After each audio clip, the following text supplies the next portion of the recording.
রব্বুল আলামিন ঘোষণা করেন, ওমা আরসালনাকা ইল্লা রাহমাতাল লিল আলামিন, হে নবী আমি আপনাকে দুনিয়ায় প্রেরণ করতাম না, কিন্তু করেছি সকলের জন্য রহমত, দয়া, মায়া করে প্রেরণ করেছি। বেরাদার ইসলাম, মুআজ্জাজ সামাইনে কেরাম, আজকের এই নুরানি মাহফিলে দূর দূরান্ত থেকে উলামায়ে কেরামগণ আছেন, ইনশাআল্লাহ একের পর এক আসবেন। যাই হোক, আল্লাহু তাবারাক ওয়া তাআলা আমার আপনার নবীকে সকলের জন্য রাহমাতাল লিল আলামিন করে ঘোষণা করেছেন। বেরাদার ইসলাম, মুআজ্জাজ সামাইনে কেরাম, আল্লাহু তাবারাক ওয়া তাআলা নবী দো জাহানের বাদশা, আকাই নামদার, মদিনার তাজদার, দো জাহানের বাদশা, আমিনার লাল, মরদলাল যখন হযরতে হালিমার বাড়িতে ছিলেন, হযরতে হালিমা রাদিয়াল্লাহু তাআলা আনহার বাড়িতে আমার আপনার নবী যেন রহমত বর্ষিত করাচ্ছে। হালিমার এমন অবস্থা ছিল যে হালিমার যে ছেলেটা ছিল, সেই ছেলেটার দুধ পান করে পেট ভরত না, কিন্তু আমার আপনার নবীকে যখন বুকে জড়ালেন, সেদিন থেকে, সেই সময় থেকে হালিমার এত স্তরে দুধ এসেছিল যে হালিমার ছিল পেট ভর্তি পান করছে, আমার নবীও পান করছে। হালিমার বাড়িতে শুকনো গাছে ফুল ফুটেছিল। বেরাদার ইসলাম, হালিমার বাড়িতে এমন ভাবে রহমত বরকত বর্ষিত আরম্ভ হয়েছে, প্রতিবেশীরা বলা বলি শুরু করেছে যে হালিমার বাড়িতে যেদিন থেকে, যেই সময় থেকে এই ছেলেটা এসেছে, সেদিন থেকে হালিমার কোনো অনুভব আমরা করতে পারছি না। বেরাদার ইসলাম, মুআজ্জাজ সামাইনে কেরাম, হযরতে হালিমা রাদিয়াল্লাহু তাআলা আনহা দো জাহানের বাদশা, আকাই নামদার, মদিনার তাজদারকে পেয়ে যেন হযরতে হালিমা যেন খুশি হয়েছে। হালিমার বাড়ি যেন আনন্দিত হয়ে রয়েছে। ভাইরা, বন্ধুগণেরা আমার, তাই নগরের অন্য ছেলেরা ময়দানে ছাগল চড়াতে যেত, তাদের ছাগলের পেট ভরতো না, পেট ভর্তি হতো না, কিন্তু হযরতে হালিমা ছেলেরা ছাগল চড়াতে যেত, হালিমার ছাগলের পেট যেন ভরে যেত। তো হালিমা যারা প্রতিবেশী ছিল, তারা তাদের ছেলেদেরকে বলছে, রাখালদেরকে বলছে যে তোমরা কোথায় তোমাদের ছাগলগুলোকে চড়াচ্ছ? যেই জায়গাতে হালিমার ছাগলগুলো চড়বে, সেই জায়গাতে তোমরাও তোমাদের ছাগলকে চড়াইও। বেরাদার ইসলাম, মুআজ্জাজ সামাইনে কেরাম, ভাইজান, বন্ধুগণেরা আমার, হযরতে হালিমা রাদিয়াল্লাহু তাআলা আনহা দো জাহানের বাদশা, আকাই নামদার, মদিনার তাজদারে যেন যত্ন করতেছেন, লালন পালন করতেছেন, নিজের ছেলের থেকে নবীকে যেন বেশি ভালোবাসতেছেন। যদি এক মুহূর্তের জন্য নবীকে না দেখতে পাই, হযরতে হালিমা যেন নবীকে যেন খুঁজে শুরু করে দেয়। ভাইজান, বন্ধুগণেরা আমার, হযরতে হালিমা রাদিয়াল্লাহু তাআলা আনহা বিশ্বনবী সাল্লাল্লাহু তাআলা আলাইহি ওয়াসাল্লামকে যেন মা জননীর কাছে ফিরিয়ে দিবেন, মক্কায় নিয়ে যাবেন। হযরতে হালিমা রাদিয়াল্লাহু তাআলা আনহা যেন মক্কা নগর থেকে হযরতে রাসূল পাক সাল্লাল্লাহু তাআলা আলাইহি ওয়াসাল্লামকে নিয়ে রওনা হয়েছে।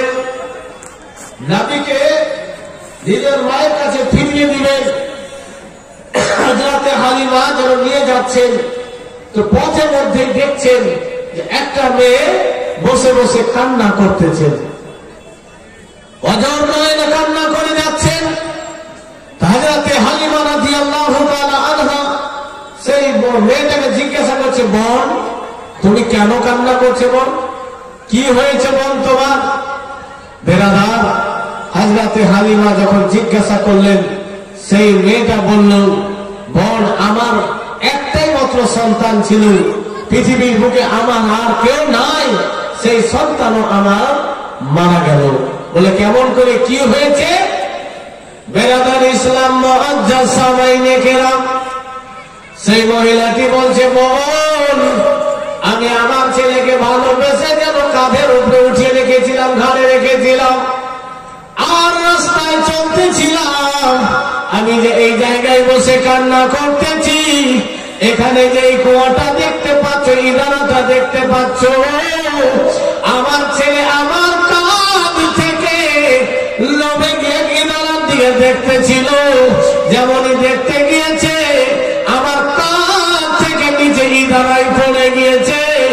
দেখো দেখো, আমার ছেলে ইদারায় ডুবে মারা গিয়েছে। আজ রাতে হালিমা বলে, বোন তুমি কান্না করো না রে বোন, তুমি কান্না করো না, যে ছেলে মারা গিয়েছে আর কোনদিন ফিরে তুমি পাবা না, আর সে কোনদিন ফিরে আসবে না। হযরতে হালিমা রাদিয়াল্লাহু তাআলা আনহা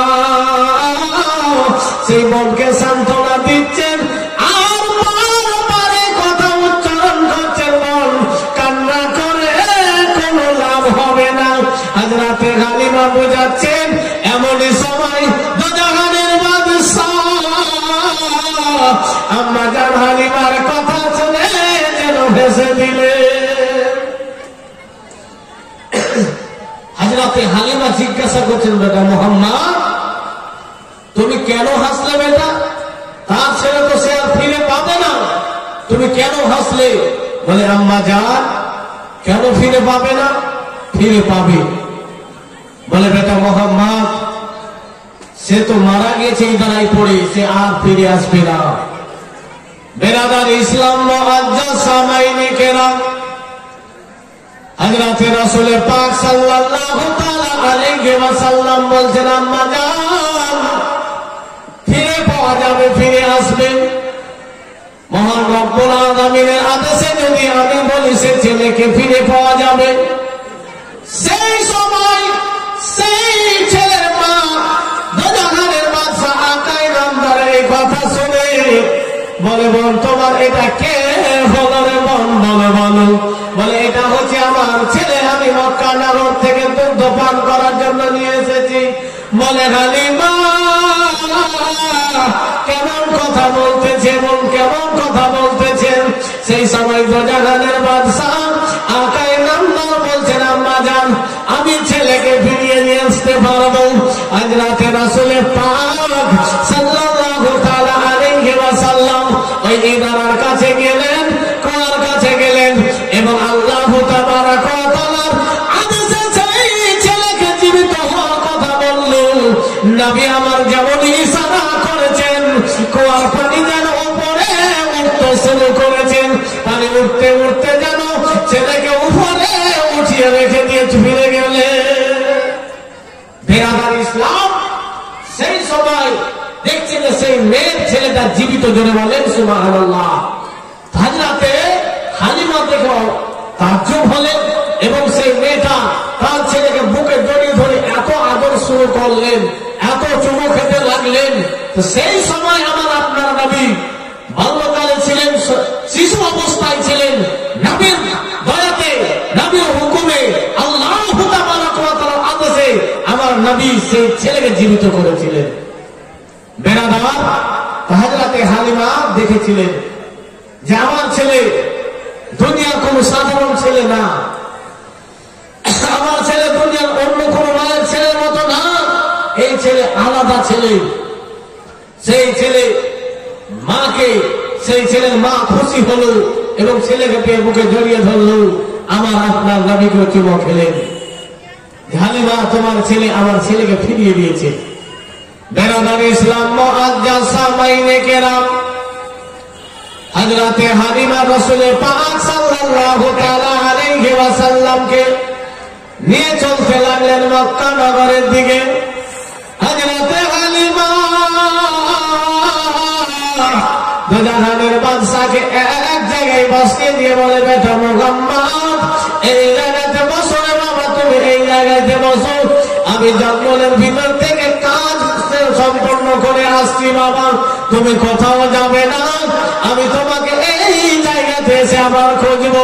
হযরতে হালিমা রাদিয়াল্লাহু তাআলা আনহা আল্লাহর নবী সাল্লাল্লাহু তাআলা আলাইহি ওয়াসাল্লামকে জঙ্গলের মধ্যে বসিয়ে রেখে জঙ্গলে যেন পেশাব কিংবা পায়খানা সম্পন্ন করতে জঙ্গলের ভিতরে গিয়েছেন। হযরতে হালিমা যেন এই কাজ সম্পূর্ণ করার পরে যখন সেই জায়গায় ফিরেছেন, দেখতেছেন নবী আমার সেই জায়গাতে নাই। হযরতে হালিমা এসে বলছে, মুহাম্মদ কোথায় গেলে বাবা? হযরতে রাসূল পাক সাল্লাল্লাহু তাআলা আলাইহি ওয়াসাল্লামকে হযরতে হালিমা খোঁজাখুঁজি করতেছেন, বাবা কোথায় গেলে তুমি? যখন কিছুক্ষণ হয়ে গেল, হযরতে হালিমা কান্না শুরু করে দিলেন যে এই জঙ্গলে আমার ছেলে কোথায় চলে গেল, আমি হযরতে আমিনাকে কি উত্তর দিব?